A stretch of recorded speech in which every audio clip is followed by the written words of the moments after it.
This is called your side-lying hip hikes and drops. The goal is to be able to get your hips to hike and drop, which a lot of people don't have. Super important for things like walking or running and just basic daily living activities. So in order to do this exercise, we're going to need a wall. So I'm gonna find the wall. Everything's gonna be at 90 degrees. My ankles are bent to 90 degrees. My feet are super glued against the wall. From here, knees and hips are bent to 90. And in terms of my torso, I don't wanna be too arched back. I wanna be either neutral or even a little bit forward, keeping my midsection relatively relaxed. If you need to check yourself, you can reach your arm. Here, you know you'll be in a good position with this reach. You just wanna kind of keep that position there.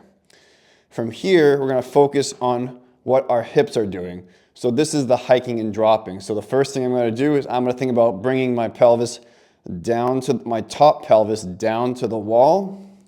And when I do that, I kind of create a tunnel on my bottom side abs, where I feel my shoulder come closer to my hip, and my hip come closer to my shoulder. From here, I'm gonna roll my pelvis down, or up rather, and now this side gets crunchy, and I can reach this arm so I can feel my top side abs even better. So when I push my hips back down, I feel the tunnel on the bottom side abs. I pull my hip up, I add the reach, and I feel my top side abs get crunchy. And we're just switching back and forth. Tunnel, crunch on the top with the reach. Now, as I push my hips down towards the wall, I get this tunnel. I feel heavier on my bottom side.